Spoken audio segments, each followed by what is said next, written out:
What's going on, everybody? Perry in the front, as usual. Shadowy figure in the back, Jeremy. Jen's also back there hiding, as per usual. But we went to go see Spencer, which is directed by Pablo Larraín and composed by Johnny Greenwood, and obviously starring Kristen Stewart. I'm gonna be honest, when I saw the trailer for this film back, I think 2 or 3 months ago, I really wasn't that excited for this film. But after I learned more about it, after I learned that Johnny Greenwood was composing the score for this film, I got more hype for it because he is a genius composer. And also Jen was really intrigued by this film because she kind of knows a lot about the history of Princess Diana, and she was really interested in this film for that reason and for a whole bunch of other reasons. But the fact that she was kind of excited for it made me excited for it, and it was getting rave reviews as well. And I was like, you know what? I'm actually pretty damn excited for this film now. And I gotta say, guys, this film was really beautiful. I like this film a lot. I didn't expect it to like it as much as I did, but I really like this film. I'd go as far as to say that I love this film, and it is it's kind of crazy to say this, but this is guaranteed right now in my top 5 of the year. This film was really impressive on a lot of different levels. First of all, Kristen Stewart. I know that she gets a lot of hate as an actress, and I'm not going to argue whether or not that's, fair or not, but all I know is that if you say that she is still a bad actress after watching her in this role, I think you're just kind of hating. Because at the very least, in the right role, she can really embody a character and be very convincing. And just the amount of emotion that is poured into this role, I thought was quite incredible. I mean, every second of this film, you can tell that she is emotionally dying on the inside, and the amount of anxiety and stresses that is pouring through this character. I mean, she delivered it incredibly well. And so I would definitely say that if you're not sold on her as an actress, I think this film will kind of make you think twice about that, because I personally think that she was incredible in this film. And honestly, I think there's a very good chance that she might win Best Actress at the Oscars this year. But there's a lot of other things about this film that I really liked. The direction, the score, obviously, I thought was incredible, because right out of the gate, the score is so interesting. It's Johnny Greenwood, so you're not going to get a score that's very run-of-the-mill. It all sounds unique. It's very anxiety-inducing, but it's anxiety-inducing in a kind of a, and it might sound weird, but it's especially when it first starts out, it's like a awkward, calming, anxiety, tension-building kind of score, because it's it makes you feel like you have control of something, but at the same time, it's your anxiety is kind of trying to burst through that control.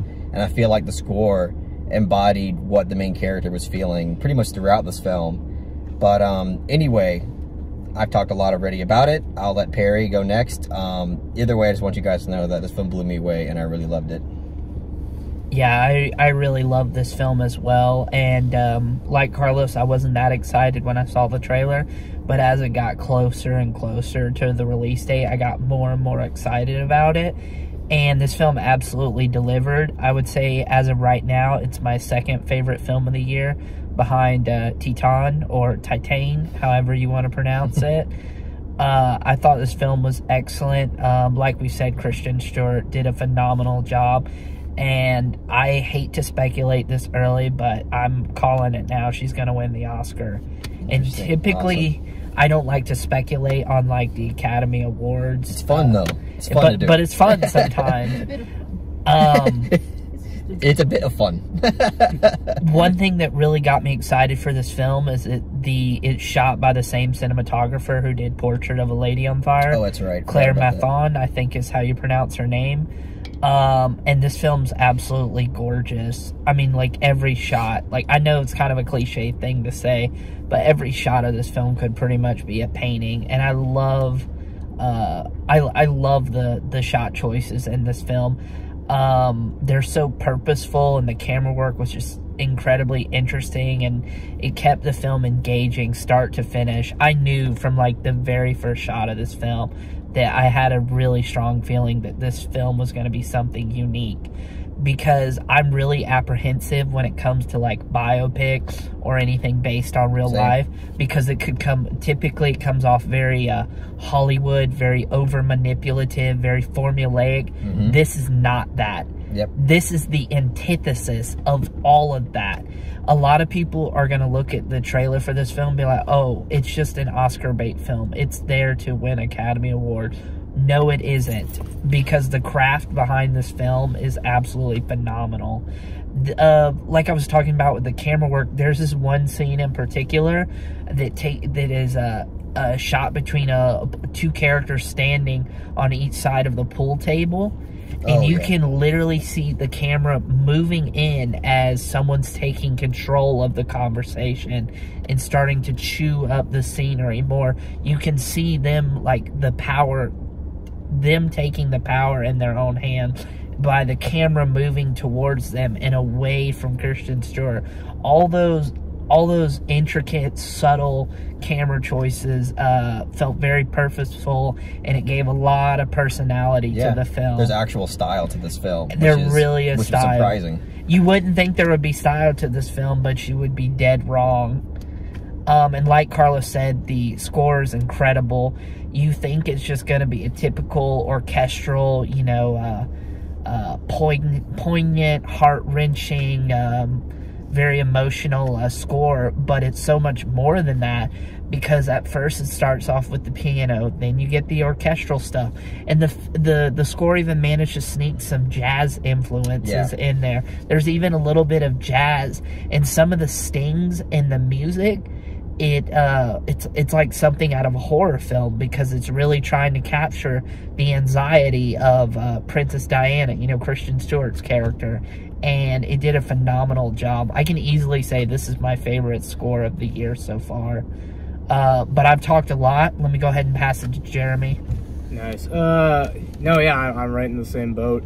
I'll mention something about the score. I'll elaborate on what they basically said in just a second here, but just to get a briefing out. This has been one of my most anticipated of the year. Ever since the first image of Kristen Stewart as Diana leaked, ever since I saw that, I was like, okay, I'm on board. I was like, perfect. So I've been looking forward to this for quite a while. I am a Kristen Stewart apologist, defender, however you want to say it. I'm a fan. Ever since, like, the post-Twilight era. So when she finally broke free of that, I was like, yes, I like you. Whether it be in something, something like a comedy, like Charlie's Angels or something. Not a great movie, but she's really good in it. Or, like Happiest Season or something. Or that, and then to, like, something like this, it's like, wow. So she's a very versatile actress, and I think she's incredible in this film. It's probably my favorite performance of the year, just in general. She's so good in this. But what I wanted to mention about the score is, kind of basically what they said. But there's a very versatile, like, selection of instruments used in the score. As Perry mentioned, it does get very jazzy with a lot of saxophone in there. But when it gets really fast, like when the score starts speeding up, it's more with the mindset of the character in the moment. Like, so when she's starting to get really anxious and her mind's starting to race, you get the jazz in it, so you get the cello in there, like working overtime. It's very like psychological, actually. This is actually a really so psychological film, Yeah. and the score helped like really enhance that aspect of it. No, so that really impressed me. I know, this and Power of the Dog are my favorite two scores of the year. Also Johnny Greenwood scores, so this man's killing it at the moment. But no, I love this film. Cinematography is absolutely breathtaking. It's very atmospheric. It's a 2-hour film, but it never like feels long at all. Like, it really only felt like maybe 45 minutes to an hour to me. Like, it was over like that. I was just so into it. I was so engaged. A lot of that really is due to Kristen Stewart. I also really liked Timothy Spall, who I always just think of Wormtail, excuse me, from Harry Potter when I see him. But he's actually, I thought he was a great like supporting performance. I know I've seen him somewhere. I was like, I know your face, but I don't know where. Every time I see this man, I just think of Harry Potter. But like, no, I thought he was really great in it. I think there's a great scene or conversation between the two of them, and it was one of my favorite scenes of the film. It's just very genuine, very poignant, and I love the ending of the film. It's almost this like bittersweet. It's almost like a too happy to be like believed type thing. Almost like. It kind of like contradicts like where the story's gonna go kind of thing. I really enjoyed that. The only like issue I had with any of any of it is there are a couple, even this I'll get into. There's a couple of references to like her death, her eventual death, like oh yeah, just yeah I'm gonna die at some point. Not exactly, it's not as blunt as that, but they're there. But you can also attribute that to the almost paranoia of the character in the film too, so it's not like a huge complaint or anything. And the history of the things that have happened to previous like royal exactly, figures. Yeah, because that's very much a heavy like theme of the film. But yeah, there are a couple times where I was like, okay, it's a ever so slightly on the nose, but that's like the nitpickiest like nitpick in the world. But anyway, yeah, so that's my general thoughts like just coming out of the theater.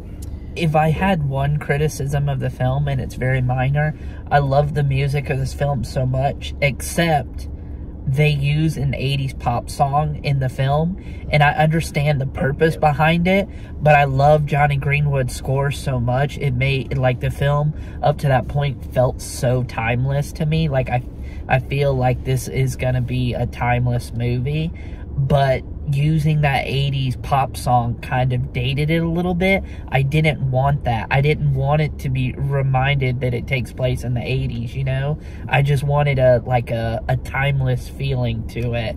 Like I said, I understand the purpose behind the use of the 80s pop song, but I just don't think it was necessary. Like I said, I wanted this film to feel as timeless as possible. I didn't want to be reminding me of the time period, and it really did remind me that it takes place in the 80s. Yeah, it was certainly a purposeful stylistic choice. Honestly, don't really know how I feel about it. Like I definitely noticed it when it happened. I was like, I don't know. Like I don't dislike it, but I don't really like it. So I'm kind of like on the fence about it. But I could see why somebody really wouldn't be on board with it, especially since everything up until that point was, kind of like the opposite of that. Right.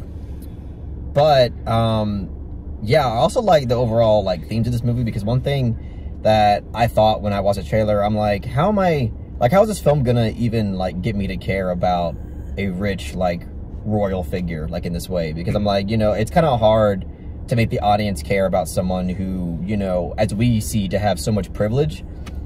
But I think this film did a great job at kind of expressing how little freedom that someone like Princess Diana would have, and how that can really restrict your quality of life, and also how it demonstrates how not only does this apply to your family, but also the people of your country as well. But they don't respect the person you are, but they respect like the media image of you. Right. And that's what people want. That's what your family wants, rather than you being who you are. And I think that's one of the big like mental constraints that the main character has in this film. And I think that was expressed beautifully. And yeah, and also it's kind of a weird thing to say, but there was like a few moments in this film that gave me like Shining vibes.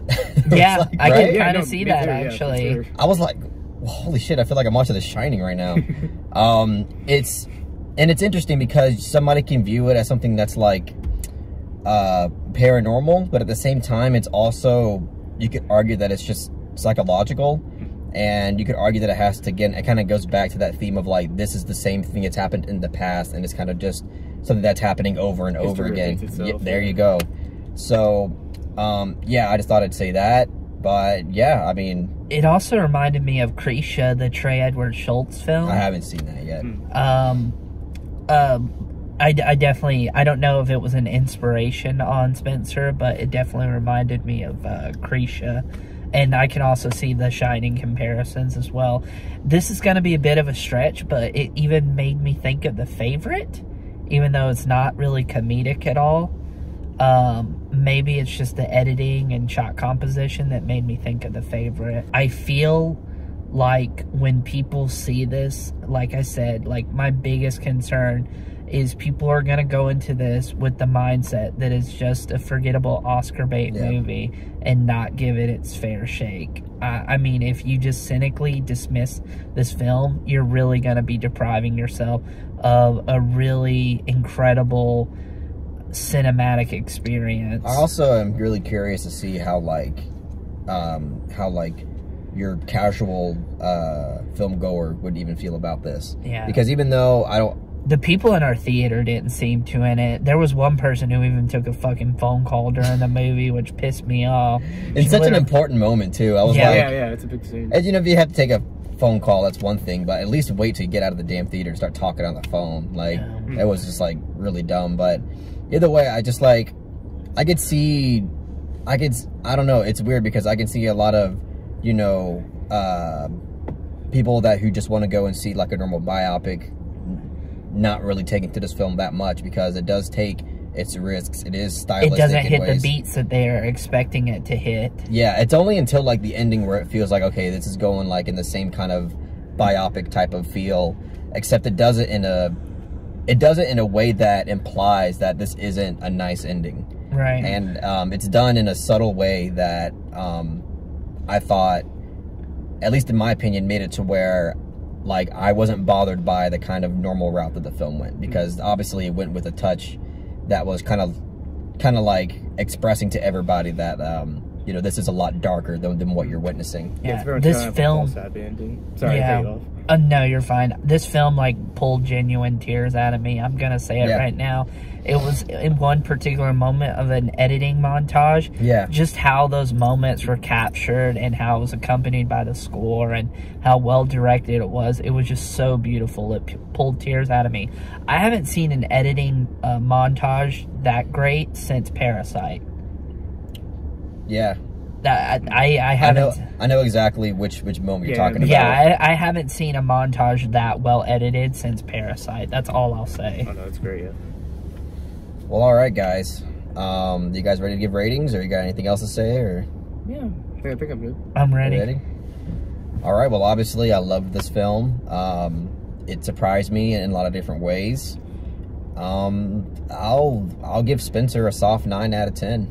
I thought it was a fantastic film. No, yeah, I'd say even as someone who's really looking forward to this still exceeded my expectations and really blew me away. Yeah, I'm agreeing with Carlos. Soft 9 out of 10. Very nice. Well, it looks like we're all in agreement because this is only the second film I've given this rating to this year besides Titan. A soft 9 out of 10 for me as well. Awesome. All three on the same page. Yeah.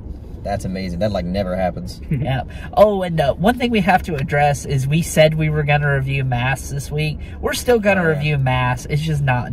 We're going to do it next week. I thought I'd review this one this week because this is a brand new film that a lot of people are talking about. Mass has kind of been out for a while in a really awkward way. So like we could just watch it next week and it won't really matter. But I wanted to get this one out as soon as possible because, you know, I feel like a lot of people would want our thoughts on it, and I want to get this out as soon as possible. So I've already seen Mass. Yeah, because you went. They played that at TIFF, right? No, that was, I think, was it Sundance? I saw that. I think it was Sundance. Sundance. I missed out on that one. Yeah. But all right, guys, that's what we got to say on Spencer. If you really enjoy what we had to say about it, please give it that thumbs up and share it amongst your friends, and don't forget to subscribe to the channel to be updated on more film related content.